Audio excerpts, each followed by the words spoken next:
Welcome to Nakuru Calvary Temple Girls Show Corner. I am Pastor Ruth from Nakuru Calvary Temple Church, and Bishop John Macharia. Together with me, I have a team of panelists, very beautiful young girls, and we shall get to know who they are. So I want to start with the nearest person near me. Karibu sana. Tell us who you are. Thank you so much. Hi viewers, my name is Gladys Wanjiru. I'm born again. Christ is the Lord in my life.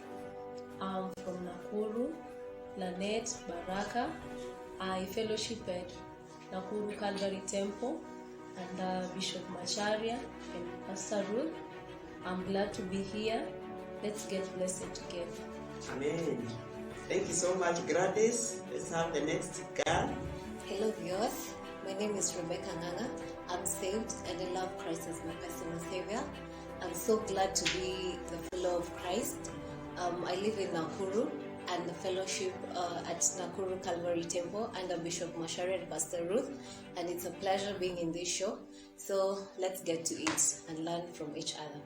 Thank you. Welcome. Becky, let's have the next girl. Thank you so much, Mom. My name is Cynthia Robbins Kariuki. I am born again. I'm from Nakuru, and I fellowship at Nakuru Calvary Temple under Bishop Macharia and Pastor Ruth. And it's a pleasure to be here. I'm looking forward to a beautiful show. Thank you so much. Surely, indeed, there shall be a beautiful show. We realize that, girls, we have so much to share. We have gone so much around our journey up to where we are. And I also remember I was a girl one time, very young indeed, in primary school. That was around 1973. That's when I was in primary school. Through high school, I finished high school 1984. And then college 1990. And then after that, I started working. And I've worked for the last 30 years for the government as a teacher, high school teacher. So I still have a journey.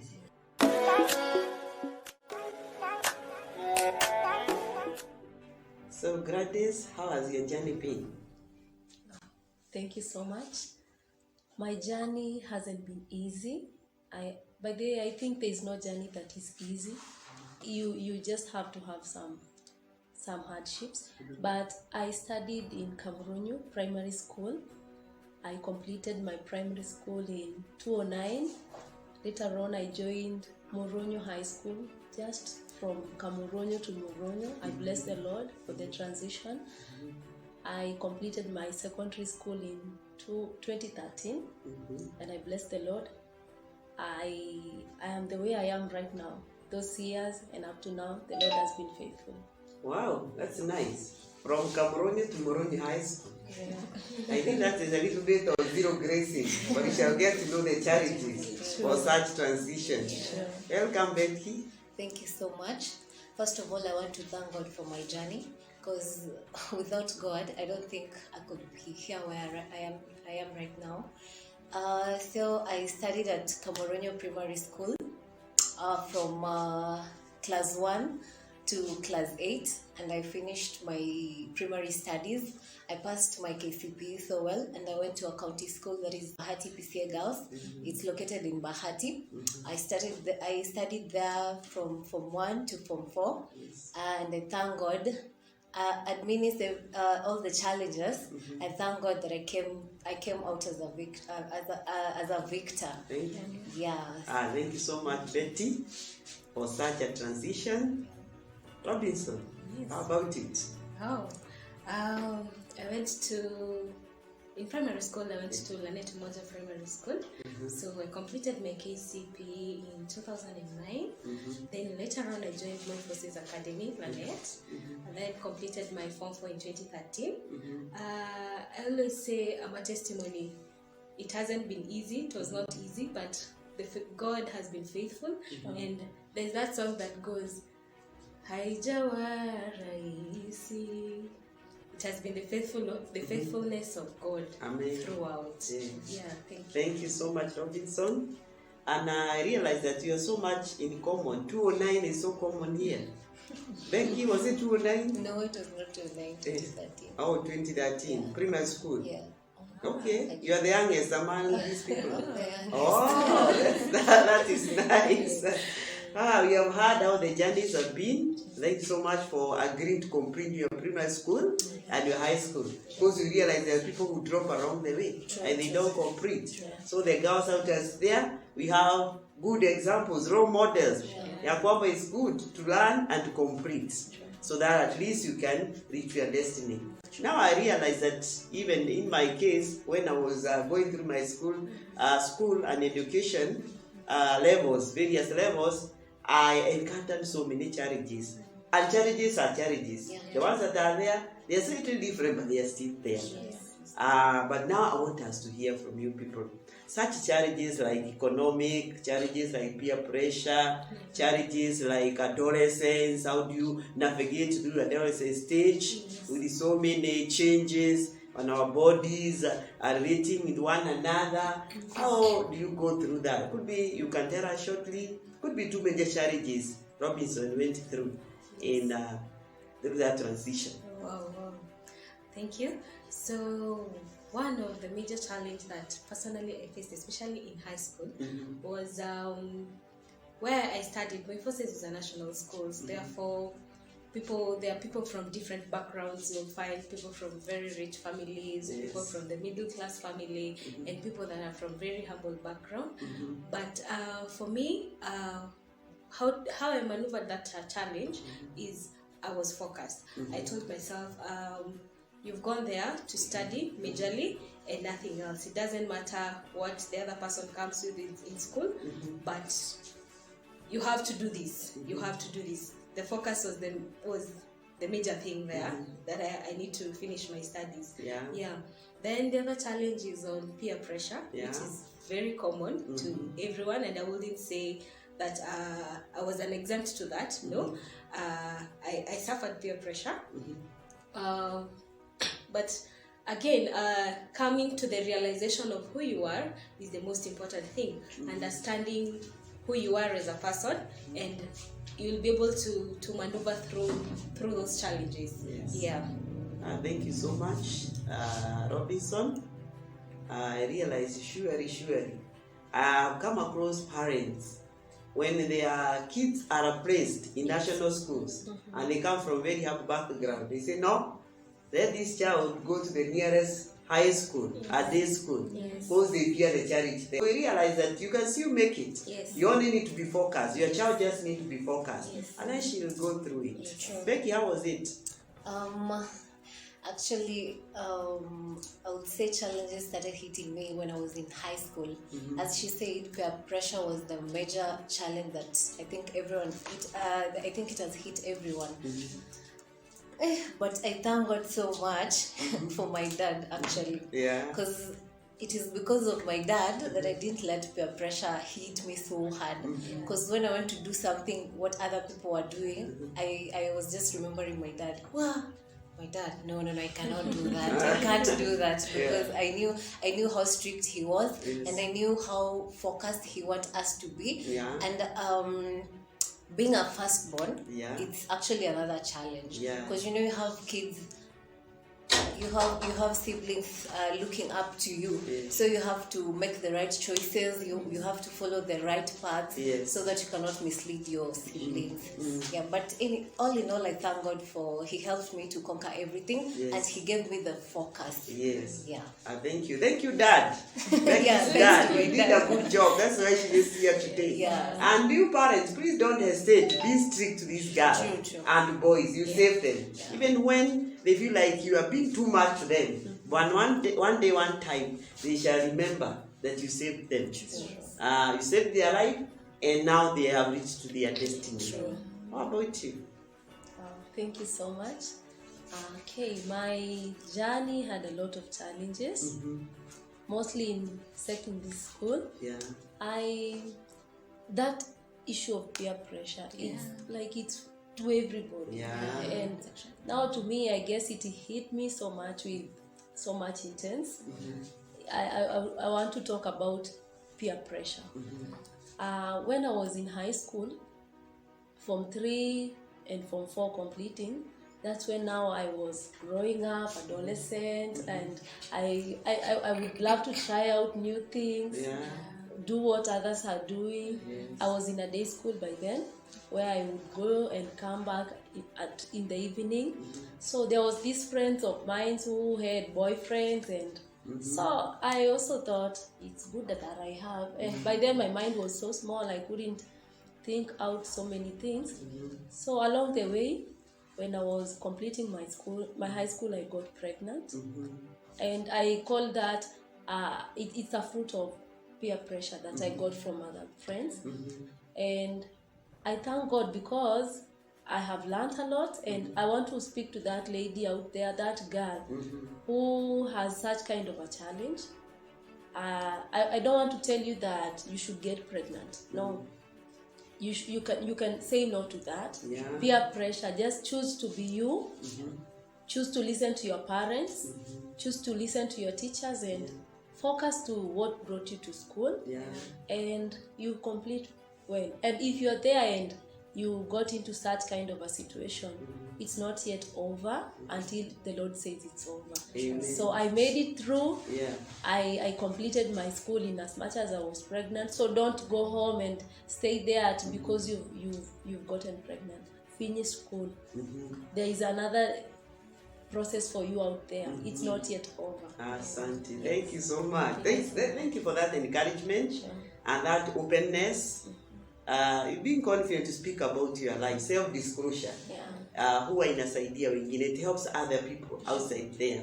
You know that some girls they are shy, they have hidden themselves, they don't want to be seen. It's like they murdered somebody. But you're talking to that girl outside there. Even if you went through that peer pressure, somehow you got yourself a son or a daughter, just feel you're worthy. Move on with your life. There's still another kind of life that are waiting. And you boys out there, please take care of our girls. Because when this happens, munawacha peke yao. So take care of our girls. Hey, this is nice. And this peer pressure looks like it's a dragon. Apart from being influenced into sexual activities, what else are we influenced into as far as peer pressure is concerned? Robinson. There's so many things that people get influenced into. Like, even people get influenced into taking drugs. Even girls? Yes. Wow. Yes. Yes. They get influenced into taking drugs, selling drugs, so that someone can get money, you know. So it's a challenge, and it's growing. I would say it's growing even in the current generation that we have. It has moved from being at the high school level, and you find even the primary school children are being affected by the same. So it's a challenge that we have in the society currently, and but we can do something about it. I believe we can do something about it if we join hands with the parents, teachers, and the government. There's something we can do about it, and help our society, help the generation to overcome this particular challenge. You know, I thought drugs is a business of boys, not for girls. How do they get into that? They are so innocent. Girls. Or they look like they're innocent. How about that? Okay, girls out here look like they're innocent, but in the real sense, most of them are not innocent. Because you know, we get into engagement with the boys. So when you get friends that are abusing drugs, as a girl, you also engage in that process of abusing drugs. Because peer pressure is like, you're doing this, so I can make you try this, and when you try, you find yourself, it is a habit. So you swallow it, and then you start doing it, you know. And there's another putting in mind actually that we are in a digital world. There's another challenge that as youths and as girls we are facing, mostly girls, about social media. There are so many girls out here that they're basing their lives mostly on social media. You find their socialites, I think you understand, like they expose themselves, they sell themselves. They sell themselves so much, their body, you know, they expose their bodies on social media. And I think that's a very big challenge that is hitting girls right now. But I think there's something that can be done also. Sure. I think something should be done. Parents are back at home. Don't take your girls to be so innocent. I think it's a high time you get closer to them. Yes. I remember there was one time a certain parent said that their son has not involved himself in drugs. And could be the teachers are being against this boy. And the parents say, my child, when they cross the school, they are always at home, even they don't visit their neighbors, they are always inside the house. And then somehow, because I was in that panel, God put in me some insight. And I told this boy, bring this bag that you are carrying. And hii mchipi ya kubebea hiyo bag, nikamwambia, can you open hii mchipi? There was aka open nikazip. Then told me, can you open this zip? And then nikamwambia toa kile kiko ndani. Now when we remove what was there, ilikuwa kubeba mingi sana. And then the mother was there. And then the mother had a shock. And then the mother asked the boy, who showed you this kind of work that you're doing, selling drugs and taking them? Then the boy said, my brother. So it was not about neighbors or other boys, peer pressure. Even the very brother in that house can train them. So parents, let us be very careful. Let us not see kijana wa jirani anaweza mtrain. Hata the very brother who is in that house can still train your son or your daughter on drugs. So I think we need to be very careful and be close to our daughters. And I realize challenges are many. We cannot go through all of them. We have economic challenges, we have peer pressure, we have relational challenges. Some of the girls don't relate well, especially with their mothers. They feel these mothers are old timers. They feel they are analogs. So tell us, how do you feel? I'm a mother of boys. How do you feel when sometimes the mother tells you do this and then you feel, no, I'm another woman in this house. So what are you telling me? How do you go about this? How comes you have this repairing girl and the mother? So maybe I can say something about that. Yeah.